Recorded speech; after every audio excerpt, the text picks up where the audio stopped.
कोई व्यक्ति सोच रहा है कि उसे स्टेप अप लेना चाहिए, तो उसमें क्योंकि मार्केट की कंडीशन देखिए, हम देखते हैं फ्लक्चुएशन बहुत ज़्यादा होती है, उस टर्म कंडीशन में निवेशक को क्या क्या चीज़ों पर ध्यान देना चाहिए? निवेशक को ना हर वक्त तैयार होना चाहिए। एक रूल है 7531, 7531।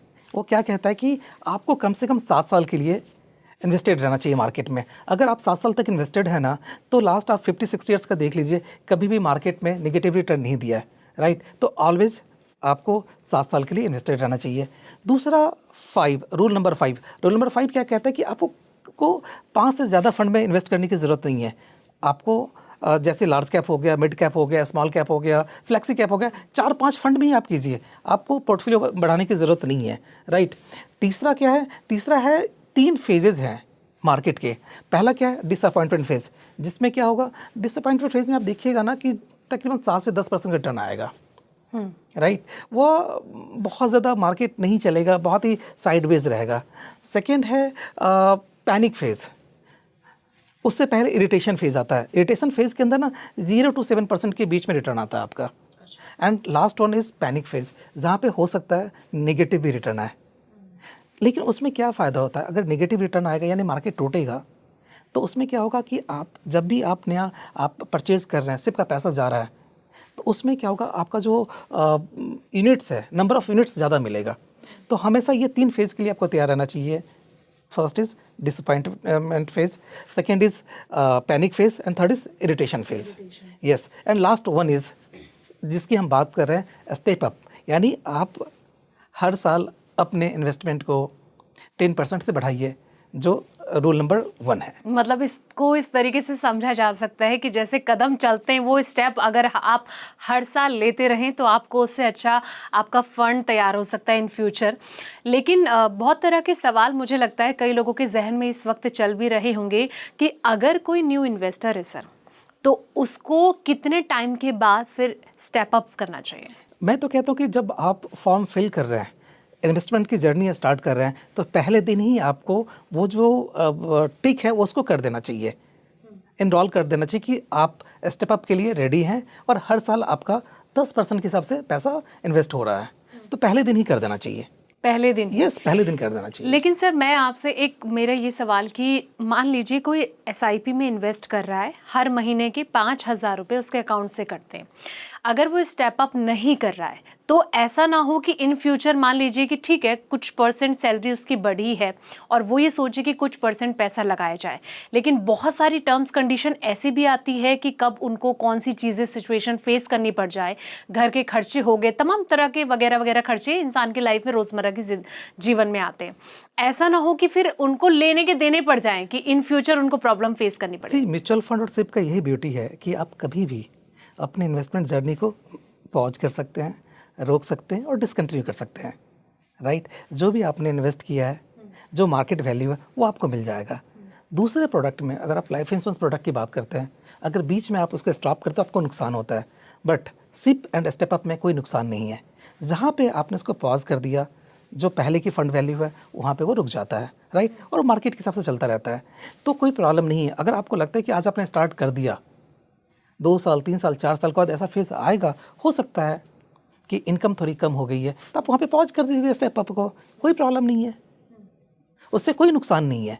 जो पैसा आपने इन्वेस्ट किया है वो उसका तो यूनिट आपके पास में आ ही चुका है ना। तो ये फायदा मतलब इन्वेस्टर को मिल सकता yes, है अगर वो यही ब्यूटी है म्यूचुअल फंड्स एंड सिप की। ठीक है, मेरा अगला सवाल सर ये है कि जिस तरीके से स्टेप अप की हम बात भी कर रहे हैं, तो क्या इसे स्मार्ट फॉर्म समझा जा सकता है एसआईपी का? क्योंकि देखिए मार्केट में भी बहुत तरह से स्टेप अप को लेकर बातचीत होती रहती है कि आखिर ये नया फॉर्म क्या आ चुका है। ये स्मार्ट फॉर्म ही है, सिप का स्मार्ट वर्जन ही स्टेप अप सिप है। अगर आप नॉर्मल सिप करते हैं तो आप वैल्यू क्रिएट कर सकते हैं, लेकिन इन्फ्लेशन को बीट करना, इतनी महंगाई है, आपको करना पड़ेगा, नहीं तो वो कॉर्पस बन नहीं पाएगा। आज आपको लगता है कि 1 करोड़ रुपये बहुत बड़ी चीज़ है कि आपको 15 साल के बाद 20 साल के बाद 1 करोड़ रुपये मिल गया, लेकिन जब आप 15 साल बाद जाएंगे ना तो उस 1 करोड़ की वैल्यू आज के हिसाब से 30-35 लाख रुपये है। तो शायद आप इन्फ्लेशन को बीट नहीं कर पाएंगे। अगर आपने स्टेप अप वहीं पे किया है तो जो आज आप सोच रहे थे कि मुझे 1 करोड़ पे चाहिए, तो आज से 20 साल के बाद भी उसकी वैल्यू 1 करोड़ पे ही होगी। क्यों होगी? क्योंकि उसका कॉर्पस 2 करोड़ 78 लाख रुपए हो चुका है।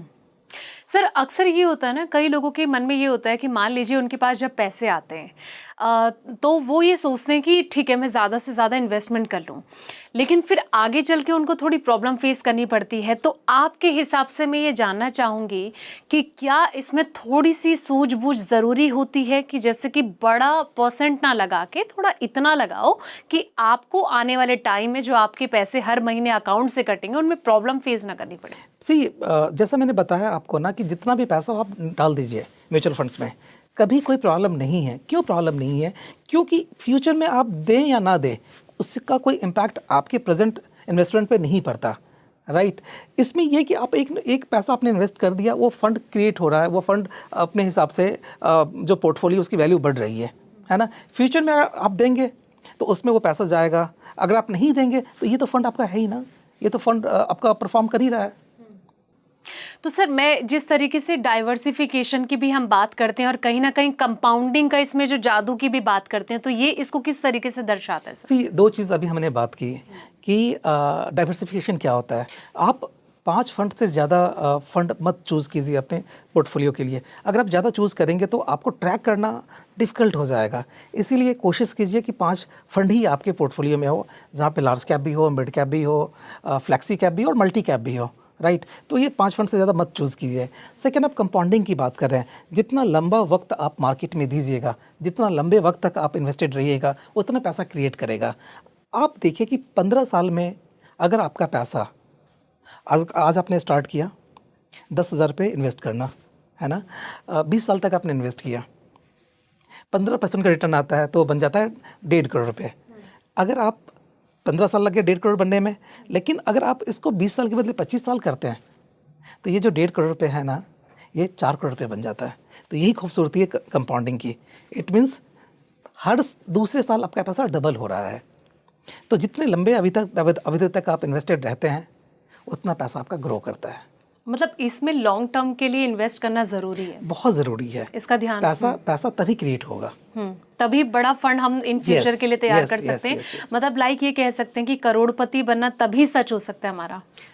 बिल्कुल सही बात है, तभी सच हो सकता है जब आप लंबे अवधि तक रहते हैं तो आपका पैसा ज़रूर बनेगा। तो आप ये कहेंगे कि एक कॉमन से पीपल के लिए भी ये सोचना अच्छा होगा, आराम से जो सपना वो देखते हैं वो सच हो जाएगा। सिप करने वाला हर इन्वेस्टर करोड़पति बन सकता है, ये गारंटी है।